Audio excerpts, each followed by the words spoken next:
Hello दोस्तों, welcome back once again to our channel Billion Education. My name is Yash और आज हम बात करने वाले हैं कार्बोहाइड्रेट्स के क्लासिफिकेशन के बारे में। तो कार्बोहाइड्रेट को हम दो कैटेगरी में क्लासिफाई करते हैं, that is reducing and non reducing sugar. तो ये कैसे होता है सब कुछ, चलिए देखते हैं। तो इसकी पहली वाली वीडियो में आपने देखा था कार्बोहाइड्रेट को हम कैसे क्लासिफाई करते हैं on the basis of hydrolysis. तो अब जो है कार्बोहाइड्रेट को हम क्लासिफाई करते हैं ऑन द बेसिस ऑफ, तो ये सेकेंड तरीका है, रिएक्शन विथ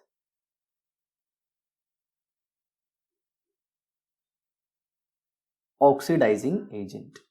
ओके, मान लीजिए जो कार्बोहाइड्रेट है ये ऑक्सीडाइजिंग एजेंट से रिएक्ट करता है और पॉजिटिव टेस्ट देता है। इसका मतलब क्या, जो अपना कार्बोहाइड्रेट है ये एक्ट कर रहा है एक रिड्यूसिंग एजेंट की तरह, और इसीलिए हम कार्बोहाइड्रेट या फिर शुगर जिसको हम कह सकते हैं रिड्यूसिंग शुगर।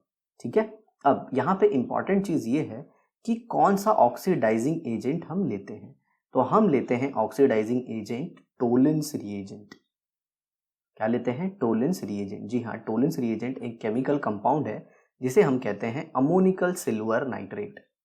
क्या कहते हैं? Ammoniacal silver nitrate. हालांकि आपको पूरा इसका कॉन्स्टिट्यूएंट जानने की जरूरत नहीं है, आप सिंपल ये याद रखिए कि ये होता है टोलेंस रिएजेंट, AgNH3 ट्वाइस और यहाँ पे ये पॉजिटिव चार्ज। ओके यस, ये एक कोऑर्डिनेशन कंपाउंड है। तो क्या है ये है एक कोऑर्डिनेशन कंपाउंड। अगर आपने कोऑर्डिनेशन कंपाउंड पढ़ रखा है तो अच्छी बात है, वरना इसका बिल्कुल भी टेंशन मत लीजिए। यहाँ पे मैं आपको बता देता हूँ कि यहाँ पे जो सिल्वर है इसका ऑक्सीडेशन नंबर +1 है, और ये जो अमोनिया है इसका ऑक्सीडेशन नंबर 0 होता है। तो मतलब ये जो प्लस चार्ज देख रहे हैं आप, ये एक्चुअल में सिल्वर का ही होता है। तो इन शॉर्ट अगर मैं कहूं तो आपने कोई ऐसा कार्बोहाइड्रेट लिया या फिर ऐसा शुगर लिया जो कि रिड्यूसिंग नेचर का है, तो वो टोलेंस रिएजेंट के साथ रिएक्ट करेगा और वो पॉजिटिव टेस्ट देगा, मतलब वो देगा आपको सिल्वर। तो इस रिएक्शन में एक्चुअल में हुआ क्या? ओके, तो कार्बोहाइड्रेट जनरली किसकी केमिस्ट्री होती है? अल्डिहाइड और कीटोन की। जी हाँ, एक स्पेशल कीटोन जिसमें अल्फा हाइड्रोक्सी होता है। ओके, और ये रिएक्ट करता है किसके साथ? टोलेंस रिएजेंट के साथ, और ये दे देते हैं क्या? Positive test. मतलब ये दे देता है कार्बोक्सिलिक एसिड, ये भी दे देता है कार्बोक्सिलिक एसिड, और साथ में देते हैं ये Ag। मतलब जो सिल्वर है वो +1 से कन्वर्ट हो गया 0 में। तो यहाँ पे सिल्वर क्या हो गया? यहाँ पे सिल्वर था +1 और यहाँ पे आ गया सिल्वर 0। इसका मतलब क्या हुआ कि सिल्वर खुद रिड्यूस हुआ। सिल्वर खुद क्या हो गया? रिड्यूस। मतलब सिल्वर था ऑक्सीडाइजिंग एजेंट और उसके सामने वाला क्या था? Reducing agent. तो वो खुद क्या हुआ होगा? ऑक्सीडाइज। तो देखिए जो अल्डिहाइड है और कीटोन है दोनों ऑक्सीडाइज हो जाते हैं किसमें? कार्बोक्सिलिक एसिड में। मैं समझ रहा हूँ यहाँ पे बहुत सारे बच्चों को ये डाउट होगा कि सर कीटोन कैसे टेस्ट दे रहा है, कीटोन कैसे टोलेंस रिएजेंट के साथ रिएक्ट कर रहा है? क्योंकि हमने पढ़ा है अपने अल्डिहाइड कीटोन की केमिस्ट्री में कि जो कीटोन होते हैं वो टोलेंस रिएजेंट से रिएक्ट नहीं करते। तो प्यारे बच्चों, मैं आपकी बातों को बहुत ही अच्छे से समझ रहा हूं और मैं इसे एक्सप्लेन भी करूंगा। ठीक है, तो चलिए जरा आगे बढ़ते हैं। तो अब तो आप जान गए कौन रिड्यूसिंग शुगर कौन नॉन रिड्यूसिंग शुगर। तो ये कार्बोहाइड्रेट है और इसे क्लासिफाई कर दिया हमने दो कैटेगरी में। ओके, एक यहां पे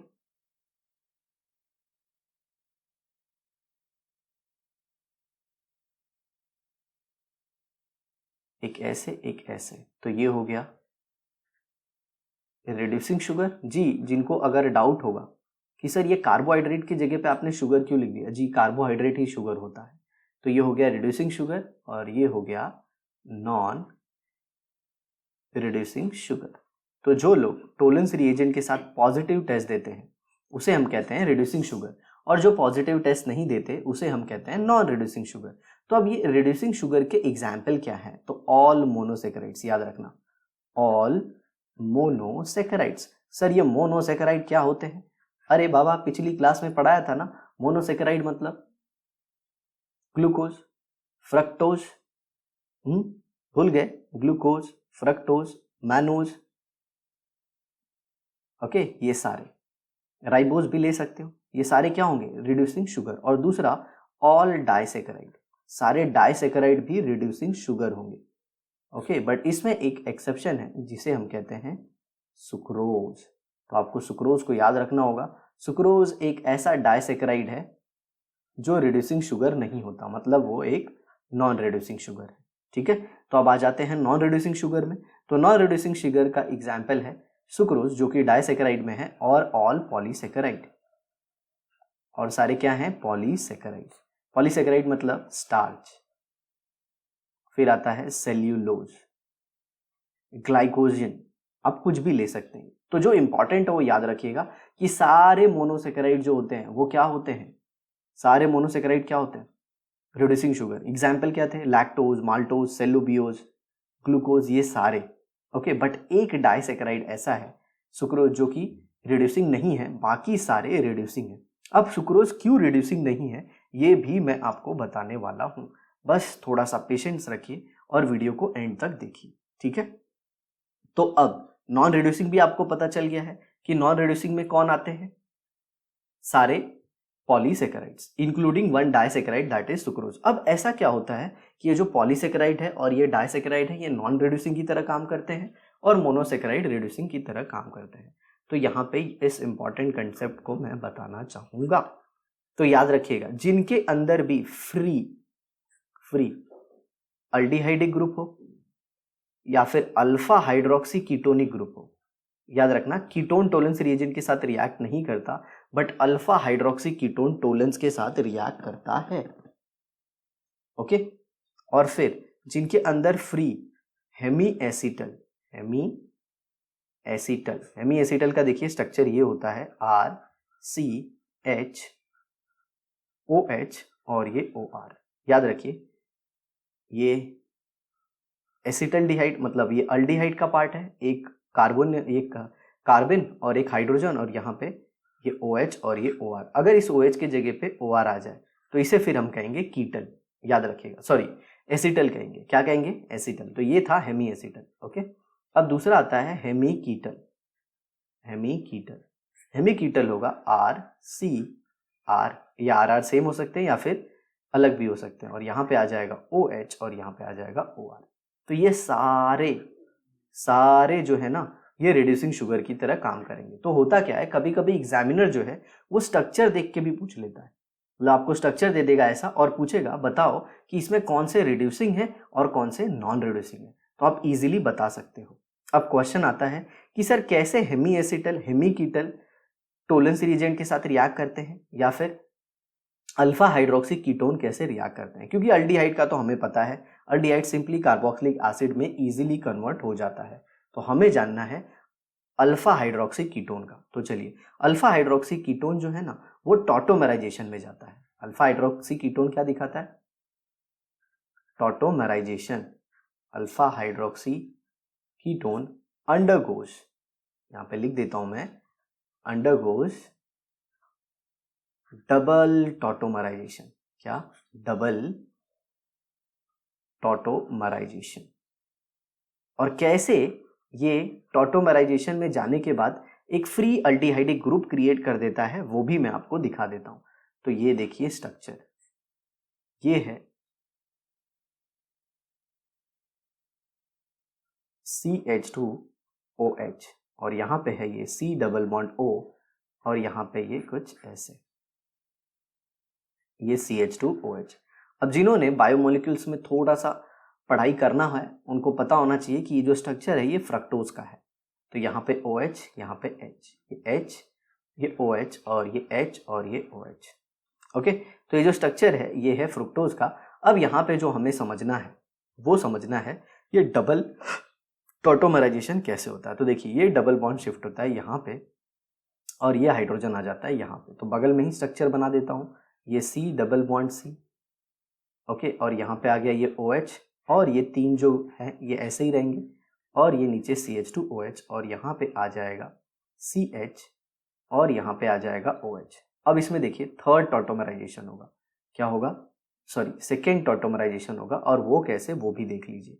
ये देखिए अब ये डबल बॉन्ड इधर शिफ्ट होगा और यह हाइड्रोजन यहाँ पे आ जाएगा। तो फाइनली देखिए आपको क्या मिलेगा, C double bond O, H already attach है तो यहाँ पे H, और नीचे आ जाएगा ये C H और यहाँ पे OH। देखिए ये H लेफ्ट में भी आ सकता है, राइट में भी जा सकता है, ओके, क्योंकि ये जो कार्बन है ये प्लेनर है, तो ये जो H है ये लेफ्ट में भी आ सकता है, राइट में भी आ सकता है, क्योंकि ये नीचे से भी अटैक कर सकता है H और ऊपर से भी अटैक कर सकता है। ठीक है, ये बारीक बारीक चीज़ों को भी आप ध्यान रखिएगा। ऐसे हो गया, और उसके बाद वाला स्ट्रक्चर आपको आइडेंटिकल बना देना है जैसे पहले था। ओके, तो यहाँ पे ये तीन सेम जो थे पहले, जैसे ये OH था, ये H, ये H, OH, H और यहाँ पे OH और नीचे आ गया CH2OH। आई होप आप समझ गए। तो देखिए कैसे जनरेट हो गया एक अल्डिहाइडिक ग्रुप। ये क्या जनरेट हो गया, अल्डिहाइड। और अगर अल्डिहाइड जनरेट हो गया इसका मतलब मेरे दोस्त सिंपल है, ये तो टोलेंस रिएजेंट के साथ रिएक्ट करेगा। हाँ सर, बड़े मस्त में समझ में आ गया। अल्फा हाइड्रोक्सी कीटोन टॉटोमराइजेशन में जाता है और वो दे देता है टोलेंस रिएजेंट के साथ रिएक्शन। तो ये देखिए ये कार्बन है, ये कार्बन है, इसके साथ ये वाला जो कार्बन है ये भी अल्फा है और ये वाला कार्बन है ये भी अल्फा है। तो जनरली हम इस कार्बन को लेंगे। आया समझ में? तो alpha hydroxy ketone Tollens reagent के साथ रिएक्शन दिखाता है। आप मेरी इस बात को मान लीजिए। ठीक है, अब दूसरा क्वेश्चन, सर हेमी एसिटल और हेमी कीटल कैसे रिएक्शन दिखाते हैं? ओके, तो हेमी एसिटल मैं आपको बताना चाहूंगा, हेमी एसिटल। अब इसके नाम में हेमी क्यों लगा है? क्योंकि यहाँ पे एक OH ग्रुप होता है, अगर वही OH ग्रुप OR से रिप्लेस हो जाए तो फिर उसे एसिटल कहेंगे। ठीक है, hemiacetal is unstable in acidic, basic as well as neutral medium. Neutral medium मतलब वो एसिडिक में भी अनस्टेबल है, दैट इज H+, बेसिक में भी अनस्टेबल है, दैट इज OS-, और न्यूट्रल में भी अनस्टेबल है, दैट इज वाटर। सर कैसे? और ना सिर्फ हेमी एसिटल मेरे प्यारे दोस्त, हेमी कीटल भी। हेमी कीटल भी। मैं आपको हेमी एसिटल का रिएक्शन बताता हूँ, तुम हेमी एसिटल का रिएक्शन बताता हूँ, तुम हेमी कीटल का समझ लेना। ये देखो H है, यहाँ पे C, यहाँ पे R, ये OH और यहाँ पे OR। चलो मैं पहला मीडियम लेता हूँ। पहला कौन सा मीडियम लेता हूँ? H+ और ये वाटर, एसिडिक मीडियम ले लिया मैंने। तो ये ऑक्सीजन की जो लोन पेयर है, यहाँ पे भी लोन पेयर है, तो कौन सा इजीली निकले, लोन पेयर इजीली डोनेट करेगा H+ को। तो देखिए यहाँ पे ये जो R है, R, ओके, R ये क्या करेगा, इस लोन पेयर को इजीली H+ पे जाने देगा। इस लोन पेयर को इजीली H+ पे जाने देगा, क्योंकि ये H+ लेने के बाद ऑक्सीजन पे आएगा पॉजिटिव चार्ज और वो R के पॉजिटिव I से स्टेबल होगा। चलिए मैं इंटरमीडिएट को बना के दिखा देता हूँ। C, यहाँ पे R, ये OH और यहाँ पे बन जाएगा ये OH, R और O के ऊपर पॉजिटिव चार्ज। कैसे? देखिए इसमें दो इलेक्ट्रॉन है, एक ये रेड वाला और एक येलो वाला। तो रेड वाला इलेक्ट्रॉन ऑक्सीजन ने H+ को दे दिया, मतलब ऑक्सीजन का एक इलेक्ट्रॉन उससे दूर हुआ, इसीलिए ऑक्सीजन पे आ गया पॉजिटिव चार्ज। आया समझ में? और हाइड्रोजन का पॉजिटिव चार्ज जो है वो वैनिश हो गया, क्योंकि हाइड्रोजन को एक इलेक्ट्रॉन मिल गया। अब आप सबको पता है कि ऑक्सीजन के ऊपर पॉजिटिव चार्ज स्टेबल नहीं है, तो यहाँ से बॉन्ड तोड़ के निकलना चाहेगा। और ये रिएक्शन एंट्रोपी ड्रिवन होता है। एंट्रोपी ड्रिवन मतलब इस रिएक्शन में एंट्रोपी बढ़ जाती है और ΔG नेगेटिव हो जाता है। ये थर्मोडायनामिक्स से आप सीखोगे। अगर आपको इस पार्ट के बारे में भी जानना है तो वो भी आप नीचे पूछ सकते हो। तो यहाँ से निकल जाएगा -ROH, मतलब अल्कोहल निकल रहा है। और जैसे ये कार्बन का इलेक्ट्रॉन ऑक्सीजन लेगा, इस कार्बन पे आएगा पॉजिटिव चार्ज और ये ऑक्सीजन अपनी लोन पेयर को इधर दे देगा। तो देखिए क्या होगा, माहौल देखिए, HC, यहाँ पे R और ये डबल बॉन्ड O और ये H और O के ऊपर पॉजिटिव चार्ज। ऐसा क्यों? O ने अपना ये ग्रीन इलेक्ट्रॉन कार्बन को दे दिया और एक ग्रीन इलेक्ट्रॉन खुद के पास रखा। नो डाउट अभी भी उसके पास एक लोन पेयर है। तो ऑक्सीजन का एक इलेक्ट्रॉन दूर गया तो ऑक्सीजन पे आया पॉजिटिव चार्ज और कार्बन का जो इलेक्ट्रॉन गया था वो मिल गया उसको किसके से? ऑक्सीजन से। तो यहाँ पे अब नेक्स्ट स्टेप में H+ निकल जाएगा और आपको मिल जाएगा ये HCr डबल बॉन्ड O और ये बन गया अल्डिहाइड। देख रहे हो, एक्वस मीडियम, एसिडिक मीडियम में हेमी एसिटल किस में कन्वर्ट हो जाता है, अल्डिहाइड में। सर ये लेकिन आप हेमी एसिटल और हेमी कीटल क्यों बता रहे हो हमें, क्योंकि प्यारे बच्चों डाइसैकेराइड में यही आता है, डाइसैकेराइड में यही लिंकेज आता है जिसे आप ग्लाइकोसाइडिक लिंकेज से पढ़ोगे आगे चल के। समझ में आ रहा है कौन सा लिंकेज, ग्लाइकोसाइडिक लिंकेज या फिर ईथर लिंकेज। यहाँ पे देख रहे हो ना, ये ईथर लिंकेज है, ये C, ये O और ये भी C बनेगा, मतलब एक ईथर लिंकेज है। तो इसी को हम लोग प्यारे बच्चों कहते हैं ग्लाइकोसाइडिक लिंकेज। चलिए अब दूसरा बता देता हूँ बेसिक मीडियम में, OH माइनस में। अब OH माइनस में क्या होता है, तो देखिए basic medium, no doubt basic medium मतलब वाटर भी होगा इसमें। ओके, अब ये क्या करेगा, बेस का क्या बचपन का सपना है कि वो कहीं से H प्लस को गपक कर ले, तो यहाँ से H प्लस को ले लेता है क्योंकि ये H प्लस एसिडिक होता है। तो यहाँ पे देखिए HCr, ये O और O के ऊपर आ जाएगा अब नेगेटिव चार्ज। देखिए कैसे, ये O का एक इलेक्ट्रॉन था, या हाइड्रोजन का एक इलेक्ट्रॉन था, हाइड्रोजन तो गया, हाइड्रोजन का इलेक्ट्रॉन अलग कलर से दिखाते हैं, तो हाइड्रोजन तो गया H के साथ, आया ना, तो -H2 यहाँ पे दिखा देता हूँ मैं। ओके, अब जरा देखिए, तो ये वाला जो इलेक्ट्रॉन है ये तो रह जाएगा यहीं पे, तो ये नेगेटिव चार्ज, और यहाँ से H प्लस तो गया पानी में, ठीक है ऐसे। और एक चीज है यहाँ पे, आप इसे मत भूलिए, OR को, किसको, OR को। अब ये O का जो नेगेटिव चार्ज है, ये मान लीजिए इधर, ये इंटरनल अटैक करेगा और यहाँ से OR निकलेगा, OR माइनस, और ये OR माइनस क्या करेगा, वाटर के साथ H प्लस ले लेगा, वाटर से क्या ले लेगा, H प्लस, मतलब फाइनली यहाँ पे भी क्या निकला, अल्कोहल। और ये देखिए ना, OH माइनस वापस जनरेट हो गया जो आपने स्टार्टिंग में लिया था, और यहाँ पे वापस बन जाएगा RC double bond O, aldehyde वापस जनरेट हो गया। क्या बात है। तीसरी चीज देखिए, तीसरी चीज, अगर आप न्यूट्रल मीडियम लेते हैं H2O, क्या लेंगे, H2O, तो नो डाउट वाटर ये जो है ये हाइड्रोजन एसिडिक है, या फिर ऐसा हो सकता है कि वाटर का जो ऑक्सीजन है वो इसके ऊपर अटैक कर दे, वाटर का ऑक्सीजन इसके ऊपर अटैक कर दे, और ये जो हेवी ग्रुप है OR यहाँ से बाहर निकल जाए, तो फाइनली क्या आ जाएगा, RCr। जी हाँ, ये रिएक्शन मतलब समवॉट अराउंड, अगर मैं आपको बताऊं तो ये SN1 मैकेनिज्म से हो सकता है। SN1 मतलब कार्बोकेटाइन बनेगा। ओके, तो यहाँ पे OH बनेगा और यहाँ पे OH, H और H के ऊपर पॉजिटिव चार्ज, आ समझ में ऐसे, और फिर फाइनली इसमें से H प्लस निकल जाएगा। कैसे H प्लस निकलेगा, नो डाउट यहाँ पे वाटर अटैक करने के बाद OR माइनस भी निकला है, और ये OR माइनस क्या करेगा, ये जो H प्लस निकलेगा यहाँ से ले लेगा, और ये फाइनली ROH बाहर निकला। ओके, ये H का इलेक्ट्रॉन ऑक्सीजन खुद रख लेगा। आया समझ में। अब देखिए यहाँ पे RCr, यहाँ पे भी OH, यहाँ पे भी OH, मतलब एक ही कार्बन पे दो OH। तो आपने बहुत बार सुना होगा अपनी कोचिंग में भी कि एक कार्बन पे 2 OH नहीं स्टेबल होते।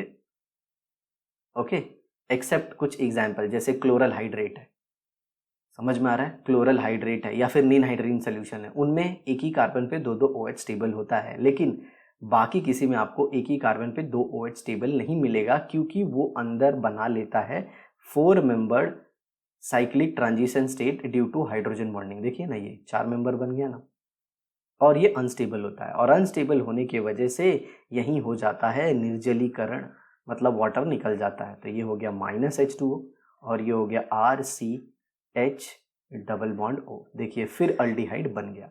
और सेम चीज किसके साथ होता है, हेमीकीटल के साथ। आया प्यारे बच्चों समझ में। तो इसी के वजह से जो डाइसैकेराइड्स है, इसी की वजह से जो डाइसैकेराइड्स हैं वो टूट जाते हैं। डाइसैकेराइड्स क्या हो जाते हैं, टूट जाते हैं, और वो टूटने के बाद फ्री अल्डिहाइडिक ग्रुप दे देते हैं, या फिर फ्री हाइड्रोक्सी कीटोनिक ग्रुप दे देते हैं, जो कि आगे चल के क्या बना देते हैं, अल्डिहाइड, और वो रिड्यूसिंग शुगर की तरफ बिहेव करते हैं। अब एक सबसे इंपॉर्टेंट क्वेश्चन आता है कि सर सुक्रोज में रिड्यूसिंग नेचर क्यों नहीं दिखता। तो सुक्रोज में रिड्यूसिंग नेचर क्यों नहीं दिखता, ये सिंपल सी बात है कि उसमें कोई भी ऐसा हेमी एसिटल हेमीकीटल जनरेट नहीं होता। आ रहा है समझ में आपको, हेमी एसिटल हेमीकीटल जनरेट नहीं होता। ये देखिए, ये HCr OH OR जनरेट नहीं होता। इंस्टेड उसमें कीटल या फिर एसिटल जनरेट होता है, जो कि स्टेबल होते हैं किसमें, एक्वस मीडियम में। याद रखिएगा किसमें स्टेबल होते हैं, एक्वस मीडियम में। अब मैं आपको बताता हूँ ये हेमी कीटल और हेमी एसिटल क्यों अनस्टेबल होते हैं, क्योंकि यहाँ पे इंट्रामोलिकुलर हाइड्रोजन बॉन्डिंग होती है और ये निकल जाते हैं। जैसे ये ऊपर वाला एग्जाम्पल तो ये वाला हेमी एसिटल था, हेमी एसिटल। सेम हेमी कीटल का एग्जाम्पल लेता हूँ मैं आपको, H यहाँ पे OH और यहाँ पे सॉरी ये R रहेगा और यहाँ पे OR। तो देखिए वापस यहाँ पे हाइड्रोजन बॉन्डिंग हो जाएगी, ओके, और यहाँ से फिर अल्कोहल निकल जाएगा। तो अगर ये H ना हो, अगर ये H ना हो तो सिंपल सी बात है, तब तो हाइड्रोजन बॉन्डिंग नहीं होगी। और वो किस में नहीं होता, कीटल और एसिटल में। चलिए कीटल और एसिटल का भी स्ट्रक्चर बता देते हैं, HCr ये किसका स्ट्रक्चर है, ये स्ट्रक्चर है एसिटल का। किसका, एसिटल का। और ये स्टेबल होता है, और ये स्टेबल होता है, मतलब ये नॉन रिड्यूसिंग की तरह काम करेगा। आया समझ में। तो सुक्रोज में यही होता है, समझा आपको, सुक्रोज में यही होता है। उसमें एक यूनिट अल्फा डी ग्लूकोपाइरेनोज की यूज होती है, या फिर एक ग्लूकोज की यूनिट होती है और एक फ्रक्टोज की यूनिट होती है, जो कि जो कि कीटल फॉर्मेशन करते हैं और वो स्टेबल होते हैं। RCr, यहाँ पे भी OR, यहाँ पे भी OR, नो हाइड्रोजन बॉन्डिंग, मतलब ये स्टेबल हैं। और ये स्टेबल हैं तो ये क्या देंगे, नॉन रिड्यूसिंग नेचर, मतलब ये टोलेंस रिएजेंट के साथ बिल्कुल भी रिएक्ट नहीं करेंगे। तो ये थी हमारी पूरी डिटेल की वीडियो। आई होप आपको समझ में आया होगा। तो ये था सब कुछ डिटेल कि क्यों सुक्रोज नॉन रिड्यूसिंग शुगर की तरह काम करता है। तो वेरी इंपॉर्टेंट, बहुत बच्चों को ये डाउट आता है कि सर एक फाइनलाइज बता दीजिए कि वो एसिटल बनाएगा या फिर कीटल बनाएगा। तो याद रखना उसका जो ग्लूकोज वाला हाफ है, नो डाउट अगर आपको पता है सुक्रोज दो चीज़ों से बना होता है, ग्लूकोज एंड फ्रक्टोज। ओके, तो ग्लूकोज वाला पार्ट होता है, इसमें एसिटल लिंकेज बन जाता है और फ्रक्टोज वाले पार्ट में कीटल लिंकेज बन जाता है। ओके, एसिटल और कीटल, और ये स्टेबल होते हैं किसमें, एक्वस मीडियम में। तो ये टोलेंस के साथ रिएक्ट नहीं करते। ओके, मतलब इसमें दोनों स्ट्रक्चर आता है, एसिटल भी और कीटल भी, फ्रक्टोज का पार्ट कीटल और ग्लूकोज का पार्ट एसिटल की तरह। तो आई होप आपको ये वीडियो बहुत अच्छे से समझ में आई होगी। अगर आपको कुछ डाउट कन्फ्यूजन है तो नीचे कमेंट बॉक्स में लिखिएगा, उसे हम रिजॉल्व करने की कोशिश करेंगे। ओके, तो अगर आप चैनल पे पहले बार आए हैं, आपको वीडियो पसंद आया है तो सब्सक्राइब कर दीजिए और बेल आइकन को भी प्रेस कर दीजिए, ताकि हम जब भी वीडियो अपलोड करें आपको नोटिफिकेशन मिल जाए। तो शेयर करें इसे अपने दोस्तों के साथ और अपने नॉलेज को बढ़ाएं। Thanks a lot for watching the video.